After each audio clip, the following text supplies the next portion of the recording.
Bienvenue à l'émission Zoothérapeutiquement atypique avec Magali Thivierge et Jessica Jacques. Magali, de quoi est-ce qu'on parle aujourd'hui? Aujourd'hui, on aborde l'intervention assistée par l'animal, communément appelée la zoothérapie et la médiation animale. On aborde les chevaux, les poneys et les mini-chevaux. Les mini-poneys. Donc, au Centre L'Empreinte du Bonheur, on travaille avec 8 chevaux. On a une jument, peintre, Moon, qui fait de la selle, qui travaille en développement personnel avec nous, puis qui fait plusieurs programmes avec les enfants. Et on a un petit mini poney également. En fait, Toc, c'est notre poney miniature qui nous accompagne partout. Quand je dis partout, c'est partout. Donc Toc, il nous accompagne dans des CHSLD, dans des résidences, dans des écoles, dans des organismes communautaires. J'en oublie-tu? Donc, Toc travaille avec beaucoup de clientèles différentes. On a également 6 poneys qui font partie de l'équipe aussi. Et on va rapidement vous les nommer, vous en parler un petit peu. Donc, on a notre trio qui nous est arrivé, en fait, quand on était à Saint-Pierre-de-Brattonne. C'est Monsieur No qui avait ces 3 poneys-là ici à Saint-Pierre-de-Brattonne. Puis, quand Monsieur No est rentré dans un CHSLD, on a pris en charge ces 3 petits poneys. Et on est même allé le visiter, en fait, au CHSLD avec sa plus vieille Kate. Donc, Kate, c'est une ponette qui a à peu près 13 ans et elle a eu Jasmine, qui est sa fille, qui est 4 ans plus jeune qu'elle. Et Jasmine a eu également un plus petit poney qui s'appelle Springboat. Donc, c'est notre petit trio au Centre L'Empreinte du Bonheur. Jessica, est-ce que tu aimerais me parler? On a 3 autres poneys. Yes. Qui font partie de la team. Et ces 3 autres poneys-là, ils ont comme des histoires particulières. Est-ce que tu pourrais m'en parler d'un de ces chevaux-là? Bien, je vais parler beaucoup d'un poney qui m'a marqué parce qu'il est arrivé durant mes stages, plus particulièrement. Je me rappelle beaucoup de la date du 14 février où est-ce que c'était un petit poney étalon, en fait, qui s'est fait castrer la journée du 14 février à la Saint-Valentin durant mes stages en éducation spécialisée. Donc, ça m'a vraiment marqué. Puis, il se prénomme Wesley. Wesley se démarque beaucoup de par sa beauté, mais aussi par son tempérament un petit peu... comment dire, pas sauvage, mais mystérieux. Il vient nous questionner, mettons. C'est vraiment un petit poney qui nous a été offert par une famille qui voulait le relocaliser avec d'autres poneys comme lui, où est-ce qu'il pourrait vraiment s'épanouir parce qu'il était seul dans un champ. Puis il avait froid l'hiver, il allait rejoindre les autres vaches dans le champ à côté du voisin. Donc, c'est un petit poney qui nous a été offert pour qu'on lui offre vraiment une qualité de vie à la hauteur de ses attentes, de ses besoins. Puis c'est ce qui nous fait refléter aussi un petit peu en intervention, son côté mystérieux, son côté vouloir venir aider les gens, soutenir les gens, mais de sa façon à lui, pas trop. Puis dans le respect, parce que c'est selon ses limites à lui aussi, selon ce poney-là. Exact. Et ce poney-là, qu'est-ce qui le caractérise le plus quand tu le regardes? Ben, sa beauté, sa crinière, honnêtement, là, il y a vraiment une chevelure d'enfer. Il y a vraiment une belle crinière, il y a une belle couleur. Très longue. Ouais, vraiment. Il se démarque énormément. On a un autre cheval, en fait, qu'on a pris sur notre aile, puis qu'au fil des années, on s'est mis à travailler avec lui aussi. C'est Gaïa, en fait. Gaïa nous est arrivé il y a 1 an et demi à peu près. Gaïa, c'est une ponette qui est difficile d'approcher. On n'est pas capable nécessairement de la mettre en laisse à l'enclos. Mais elle va toujours venir sournoisement faire des interventions et les gens se voient beaucoup en elle. Ceux qui vivent énormément de rejet, ceux qui vivent aussi de l'exclusion, ceux qui se sentent différents puis qui se reculent eux-mêmes puis qui veulent pas faire partie du groupe ou de la société. Donc, elle vient vraiment nous faire refléter toutes sortes de comportements ou d'attitudes, des comportements sociaux qu'on peut avoir dans notre approche, dans notre façon d'être aussi, là. Ouais. Puis Gaïa, elle est délicate. Elle est autant aussi qu'elle peut être délicate, mais qu'elle peut être le poney qui va foncer puis qui va protéger le troupeau aussi. Elle a vraiment une belle sensibilité. Donc, c'est un autre poney qu'on a pris dans notre équipe. Et tout nouvellement arrivé, on a eu Tom. Notre beau Tom, en fait, qui est arrivé d'une gentille dame qui nous a offert Tom. On dit, ça fait... c'est depuis cet automne qu'il fait partie de l'équipe. Depuis quasiment le déménagement, là. Ouais, presque depuis le déménagement. Puis Tom, en fait, c'est un poney qu'on apprend encore à découvrir, mais qui a une grande envie de travailler avec nous. C'est un poney très travaillant, très fonceur, très accueillant, chaleureux. Il y a de l'avant. Il y a une belle approche. Il sait où ce qu'il va, puis tu dois mettre tes limites avec lui. Il te permet de te surpasser puis de sortir de ta zone de confort, en fait. Ouais. Je vous dirais que les chevaux en zoothérapie, et là, je parle de zoothérapie parce que la zoothérapie englobe tellement plein de choses, parce que dans mes formations, en fait, on fait beaucoup d'équimotricité aussi au niveau du développement psychomoteur, mais on vient également chercher... on apporte des outils au niveau du Reiki. Ça, on n'en a pas beaucoup parlé, mais au niveau énergétique, on apporte aussi au niveau du leadership facilité par le cheval. Donc, on vient coacher les gens à comment se positionner, comment être, comment ressentir les choses, comment finalement venir s'observer, se poser des questions intrinsèquement pour venir travailler avec l'animal, puis vivre des réussites, puis lui faire des choses. C'est vraiment de créer une relation avec un animal pour se dépasser. Ouais. Donc, c'est vraiment dans notre intention. On travaille beaucoup avec l'intention qu'on a de travailler avec le cheval. Donc, souvent, on va se questionner nous-mêmes si, justement, l'animal a un blocage envers nous. OK, on va y aller beaucoup dans la liberté, dans le laisser vivre, laisser être, dans tout ce qui est l'approche. Ouais.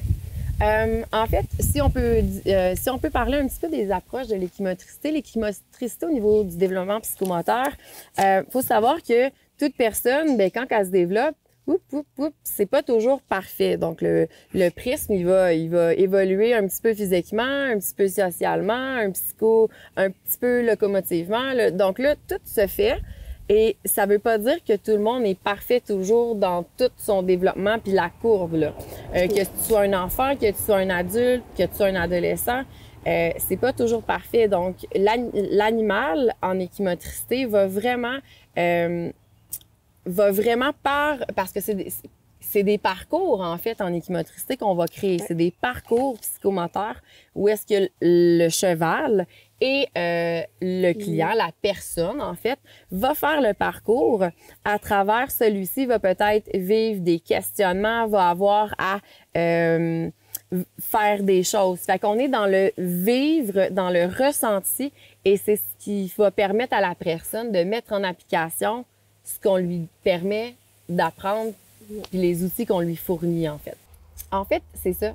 Il y a des recherches scientifiques qui ont reconnu que le cheval, en tant que mammifère, et tous les mammifères, ils ont des capacités neurologiques à reconnaître leurs propres besoins, à avoir des émotions, puis adapter leur comportement en fonction, en fait. Puis c'est ce qu'on travaille en zoothérapie et en équimotricité et en leadership facilité par le cheval également. Il y a le programme Cheval Céleste aussi qui arrive avec des techniques et des outils tout autres différents. Donc, c'est pas nécessairement des parcours psychomoteurs où est-ce qu'on travaille différentes choses. Ça va être des ancrages, ça va être des outils, des méthodes de méditation, de cohérence cardiaque. On va faire de la sophrologie. On va vraiment arriver avec... Vas-y. En fait, ça me fait penser, Magali, qu'on utilise aussi beaucoup la programmation neurolinguistique qu'on a ajoutée à notre pratique. Oui, on met beaucoup d'induction. Donc, on arrive vraiment avec des outils différents. On vous ouvre l'esprit par la zoothérapie puis par les interventions. Je vais dire assisté par l'animal parce que ça englobe toutes sortes d'approches, en fait, qu'on offre au Centre L'Empreinte du Bonheur. L'approche aussi qu'on a avec les chevaux, c'est beaucoup dans le ludique. On va faire de l'entraînement avec les chevaux. On va faire du renforcement positif. On va faire de la marche. On va faire toutes sortes de choses, surtout dans le membership équilibre, en fait. Ouais. J'aimerais ça te poser une question, Jess. Oui. Pourquoi on choisit les chevaux comme partenaires? En fait, les chevaux, c'est vraiment un partenaire qui est assez particulier parce que ça vient vraiment refléter notre personnalité. On dit souvent que c'est le miroir de nous-mêmes, donc c'est vraiment une force que le cheval, le poney va avoir, c'est de nous apporter qu'est-ce qu'on a de besoin, de par sa présence, de par qu'est-ce qui va nous faire refléter de notre comportement.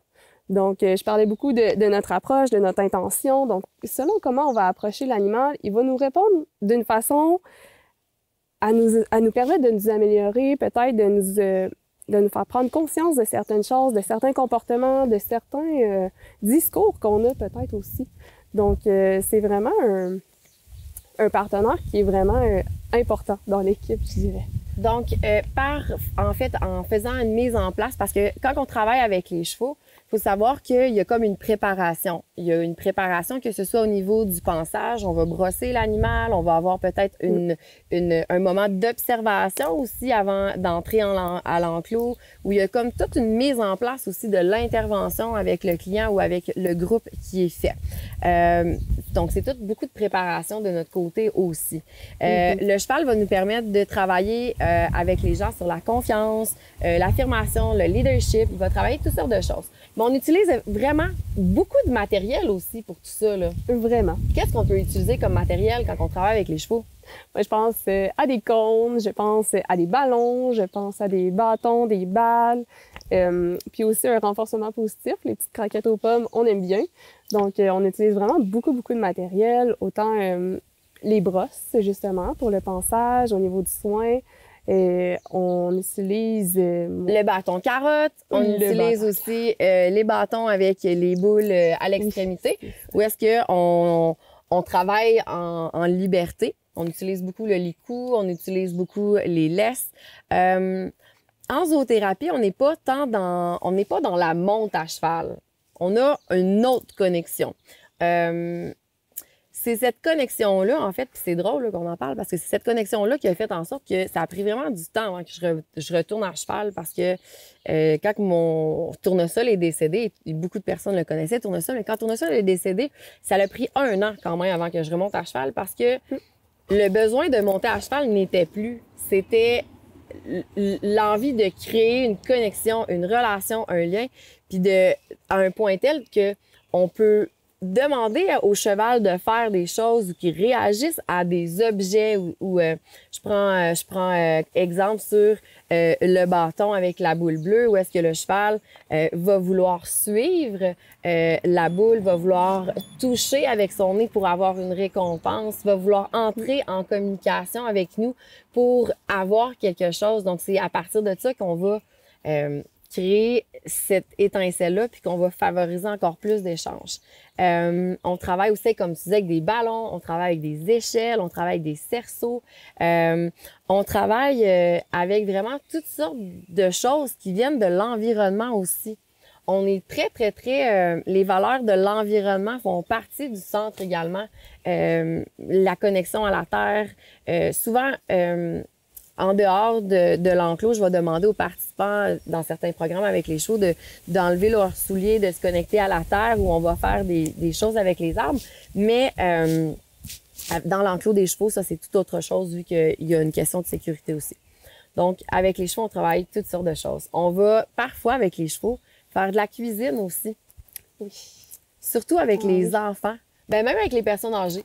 Oui, les personnes âgées, les ados aussi, on en avait déjà fait. On va vraiment leur préparer des croquettes, des biscuits. On va vraiment travailler tout ce qui est au niveau sensoriel, au niveau aussi cognitif, parce qu'il y a certains calculs à faire, où est-ce qu'on doit mesurer les choses, on doit trouver les ingrédients aussi, de savoir quel ingrédient est-ce qu'on va prendre. On va travailler beaucoup de côté cognitif. Ouais, suivre une recette, juste pour certaines personnes, de refaire de la nourriture, de faire des choses, le contact avec l'animal aussi, le cheval. Il y a toutes sortes de méthodes, oui, qu'on utilise, là, même justement avec la nourriture, avec les chevaux. En intervention avec les chevaux, on utilise beaucoup les cartes aussi. On écoute les petites cartes, les licornes. On aime ça, faire figer des intentions. On va parfois brûler des choses aussi. On fait toutes sortes de choses. Donc, Jessica, est-ce que toi, tu as déjà eu la chance de vivre une sortie avec TOC? Oh que oui! Ça demande beaucoup d'organisation, beaucoup de préparation, beaucoup de temps, beaucoup de soins, mais c'est vraiment quelque chose qui apporte énormément. On l'a apporté dans plusieurs milieux, puis... Et là, j'ai une question. Comment qu'on le transporte, ce poney-là, là? Comment qu'on le transporte? Autrefois, nous avions une belle petite vanne, une caravane, je pense, qui, en fait, qui était tout aménagé avec un beau box à l'arrière, vraiment tout en bois, bien construit, avec des marches pour pouvoir l'insérer dans la vanne. OK, fait que là, il est embarqué dans une minivan familiale, oui, si je comprends bien. On oui, avait tout aménagé les choses, on avait fait un box, puis le poney entre et débarque toute seule même. Exactement, ouais. Fait que là, il est attaché avec un snap panique. Tout était construit. Tout était construit, pensé, organisé vraiment pour que la sécurité de l'animal soit assurée, mais aussi la sécurité des êtres humains qui le conduisent. Puis avant de l'embarquer dans la vanne, comment ça fonctionne? On a tout un soin à faire. T'sais, on s'assure qu'il soit bien brossé, on s'assure qu'il soit propre parce que, veut pas, il sort d'un champ, il sort du clos. Donc, on s'assure que son hygiène est vraiment bien respectée là, pour qu'on puisse l'apporter dans un milieu public, finalement. Là. Ensuite, on a toute la préparation du matériel qu'on va utiliser avec lui. S'assurer d'avoir un licou, la laisse. Faut que ça soit propre, faut que ça soit beau. Exactement. Les brosses, faut que ça soit propre, faut que ça soit beau. On rentre dans certains milieux. Parfois, il y a des allergies. La salubrité, l'hygiène. Donc, tout ça, ça doit être pensé, réfléchi. Yes. Faut penser à l'eau, la nourriture. La nourriture, le foin, ouais. Ouais, tout ça. Puis là, en auto, comment ça se passe? Moi, ça se passe, on roule, puis Toc est là. Je sais pas quoi dire. C'est vrai, on roule, puis Toc est là, il sort sa tête. Il sort sa tête, il nous regarde, oui, c'est ça. Mais il est vraiment, c'est ça, Toc est posé, il a vraiment pris l'habitude. Notre travail comme zoothérapeute, c'est vraiment d'apporter l'animal à se sentir bien dans toutes les situations. Donc, on leur enseigne et on les désensibilise aussi. Donc, puis on fait ça tout ça dans le jeu. Tout le temps dans le jeu. C'est tout le temps dans le jeu. Fait qu'ils ont envie de venir, ils sont pas forcés. Oui, la récompense est toujours positive. On veut vraiment qu'ils passent un beau moment avec nous aussi. Donc, Toc a vraiment été habitué là, à répétition là, d'embarquer, d'être à l'aise. Donc là, aujourd'hui, il est dans l'auto, il est dans son box, puis il nous regarde sans sa tête. Il est vraiment content. Fait que la pression, là, on le débarque dans les milieux, il nous suit en laisse. Il est propre pour ceux qui se posent la question, mais il va-tu faire caca quelque part, hein? Comment ça fonctionne? Je vous dirais que ça fait 4 ans que j'ai Toc. Sur un 4 ans, je l'ai sorti plusieurs fois par année. Et je vous dirais que sur un délai de 2 heures et quart, il est propre. Il a fait des petites pommes de route là, une fois. Puis ça prend 30 secondes. C'est ramassé, on nettoie, puis c'est parfait. Et les gens n'ont pas vu ça du tout aller, c'était parfait. Et là, je veux savoir, comment vous pensez qu'on choisit son partenaire équin? C'est une très bonne question. En fait, déjà que l'animal ait de l'intérêt envers l'humain, mais tout en respectant vraiment la limite de la personne, c'est vraiment un atout qu'on cherche. Aussi, un cheval, un poney, c'est un animal qui est travaillant, qui a besoin de bouger, qui a un besoin de liberté. Donc, d'avoir un animal qui va vraiment rester sur place à long terme, qui va être patient, qui va contenir toute cette énergie-là, ça va être vraiment favorable à un partenaire équin. Je pense par exemple à un enfant turbulent qu'on rencontrerait, par exemple, dans un cadre d'intervention, où est-ce que l'animal, on veut qu'il soit calme, posé, on veut qu'il soit immobile. Dans certains contextes, l'animal va être libre. Dans d'autres contextes, en zoothérapie, l'animal va être attaché. Donc, on va vouloir avoir un petit peu un autre genre d'intervention où est-ce que l'animal est plus passif et la personne va peut-être travailler avec des pictos dessus. On va utiliser beaucoup avec les chevaux la peinture. On va utiliser des éléments de la nature. Le médiateur de la peinture, de l'écriture vient beaucoup dans l'intervention jouer un rôle où est-ce qu'on affirme, en fait, on met des mots sur des choses et on extériorise ce qu'on a à l'intérieur. Fait que soit de le dire ou de l'écrire va créer cette force-là. Donc, on utilise énormément ça avec le cheval. Une autre qualité, en fait, qu'on peut demander à notre partenaire équin, c'est une certaine sensibilité, je pense, à l'autre. Comme tu l'as mentionné, ils ont déjà la fibre d'intégrer à l'intérieur d'eux-mêmes, mais je pense que pour certains, c'est un petit peu plus développé. Oui, on veut pas un cheval trop agressif non plus. Non. Avec des adolescents, on va beaucoup travailler justement des parcours, des choses comme ça. On va rester beaucoup dans l'action parce qu'on veut favoriser une mise en action, tandis qu'avec certaines personnes, on va rester beaucoup plus dans le passif. Tu peux-tu me dire comment réagit le cheval face à différentes personnes? Mettons, je te mets en exemple une dame qui arrive puis qui est très, très, très introvertie.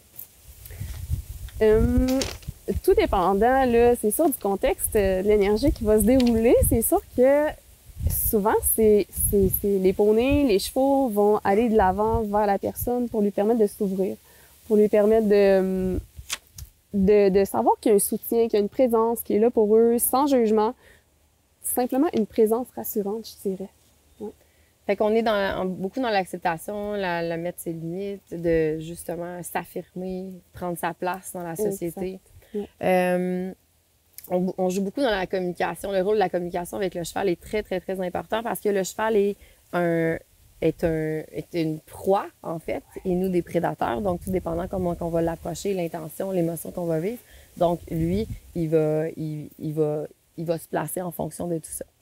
En intervention, tout dépendant avec quelle clientèle on travaille, on a beaucoup de formulaires. Pas nécessairement des formulaires, mais des tableaux d'évaluation, des choses qu'on ressort avec les gens. On va beaucoup faire, avec les adolescents, on va beaucoup faire des introspections, poser des questions sur comment apprendre à se connaître finalement à travers une activité avec un cheval par rapport à la couleur que le cheval va préférer, sa couleur à lui. On va vraiment venir travailler sur les valeurs de la personne par rapport à des choses qu'on va mettre en place avec celui-là. Par exemple, juste avec le bâton carotte, si l'enfant est turbulent, bien souvent l'animal va trois choses qui vont revenir, c'est que la personne va soit figer, fuir ou affronter. Donc, le cheval ou la personne, si elle est turbulente, bien, le cheval, lui, va soit s'en aller ou il va figer et regarder la personne. Fait qu'on a une acceptation. On va y aller doucement, on va y aller au rythme de la personne. Donc, on va apprendre par la curiosité, on va apprendre une certaine forme de respect. Avec les personnes anxieuses, comment le cheval va réagir? Bien, en fait, face aux personnes anxieuses, le cheval, le poney, va souvent approcher d'une façon plus au ralenti. Il va secouer, il va relâcher l'énergie, il va vraiment accompagner, en fait, l'individu à relâcher toute cette tension, venir vraiment l'accompagner, il offrir du soutien. Puis, comme une vidéo qu'on a vue qu'on a mis sur nos réseaux sociaux, le cheval, quand on est chargé en émotion, va lui aussi libérer des choses, en fait. Et là, on va peut-être le voir bâiller, secouer de la tête, vraiment piocher, redonner vraiment à la terre, puis se libérer de cette tension-là que l'être humain aussi vit. Parfois même, on va le voir se rouler au sol, vraiment pour... se libérer de toute cette tension-là après. Redonner, ouais, c'est ça, exactement. Ouais, enlever toute l'énergie négative et les liens toxiques qu'il y a eu durant la séance. Avec les adolescents qui sont un peu plus fermés, ben c'est sûr que le cheval, parfois, il va prendre de la distance, puis il va attendre que la personne fasse les premiers pas parce que la personne doit faire les premiers pas. Tout est dans la forme aussi, puis l'approche au niveau de l'intervenant. Parce que nous, on n'est pas là pour fournir... oui, on fournit les outils, on conseille, mais les gens sont là pour appliquer ces outils-là qu'ils vont trouver aussi par eux-mêmes ou qu'on va suggérer tranquillement, pas vite, avec des outils. Donc, c'est ça, de trouver leur propre chemin. Je vous dirais aussi qu'avec les chevaux, si la personne a une limitation, est handicapée physiquement, le cheval, il va le ressentir, il le sait. Il va vraiment adapter sa posture en fonction. Il va ralentir son rythme. C'est toute une question d'énergie, de synergie en zoothérapie. Il faut saisir tous les petits moments. Il faut voir, observer partout. C'est ce qui complète l'épisode sur les chevaux et les poneys. J'espère que ça a répondu un peu à plusieurs questions. Oui. Il existe aussi toutes sortes d'autres approches, dont l'équithérapie, l'hypothérapie qui se fait avec des ergothérapeutes. Donc, il y a toutes sortes de choses qui se font. Nous, on fait de la zoothérapie, on fait du leadership facilité par le cheval et de l'équimotricité. Donc, sur ce, on se revoit pour la prochaine épisode de Zoothérapeutiquement atypique.